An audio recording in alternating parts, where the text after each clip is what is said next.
So, tayo sa garahe ngayon, kakarating lang natin. May meeting dito eh. Yung pindutan niya, May meeting sila. Wala na dito, nasa loob na dito. Meeting sila, may mga kuhanin tayong unit, tapos may mga di-deliver tayong unit. So, meron tayong vlog ngayon. Bothered ako dun sa mga fiesta namin. So, kailangan malaman to ng mga owners ng fiesta or EcoSport. Yellow lang. Tara, papakita ko sa inyo kung ano yung nasipat nating glitch or problem dun sa mga fiesta na release natin ng 2 araw. So ito, actually pag ganito, di naman namin hinayaan yung mga client. Kaso minor glitch lang pero nagko-cause siya ng problem eh. Ito yung nakita ko, papakita ko sa inyo. Mga Ford owners, mga EcoSports and Focus and ano pa ba? Ford Focus. Oh, shoutout kay Ma'am Liza. Shoutout Ma'am Lisa. Ito po, pinaganda ko po ulit yung body ko kasi malibag na ulit. Malibag na ulit. Andyan na ba yung ano, cover niya? Ito na po yung cover ko ma'am, yung pinangako ko. Susi pala nito. Pasusi yan nga kuya ano. Tignan nyo to guys oh. Pansinin nyo to ah. Nagkaroon kami ng problem nung nagkakabit na kami ng dashcam kasi nagre-request yung client. Hindi, huwag muna pala saksak. Tignan nyo. So ito yung dashcam. Tignan nyo, ito yung nakailaw. Oh, di ba nakailaw? Oh, tanggalin ko.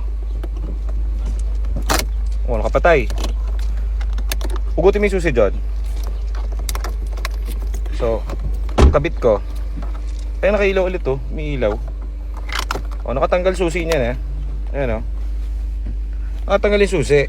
Ngayon, ang problem, alam nyo naman kapag ang Ford nagkaroon ng ano, pag nalobat ang Ford, nagkakaroon ng malfunction yan kasi bitin yung, puro module kasi to, puro computer. So, anong nangyayari, nawawala sa program or nawawala sa learning, adaptive learning yung kotse. So, ito yung nangyari dito sa isang unit natin.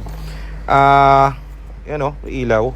Ngayon, wala naman tong kumbaga wala tong issue sa ganito kasi ito talaga design tong sigarilyo. 'Di ba alala nyo sa ito pinapasukan ng sigarilyo, yung cigar. So kahit kasi naka-on, naka-off sa mga kotse, ano yun eh, magfa-function, iinit yung sigarilyo, pwede ka magsindi kahit nakapatay yung engine. So ito yung nakikita kong cause kaya nalulobat yung ibang unit namin. So dahil dito sa dashcam, kasi etong mga dashcam may built-in battery to eh. So dahil may built-in battery to, ang nangyayari kahit nakapatay na yung kotse, nagcha-charge ito. Ang problem, kapag ka nire-refresh namin yung engine ito, inaayos namin yung lahat dito. Syempre, ini-stress test namin. Medyo hindi ganoon ka-fully yung battery niya. Ang nangyayari, kapag sinabayan mo pa nito, nakakabit to, kabit mong ganyan. Susi mo nga dyan. Ayan o, nakailaw pa rin talaga oh. Tinry ko dun sa ibang fiesta namin dito. Same goes, ganun pa rin siya. So, susi mo, sige.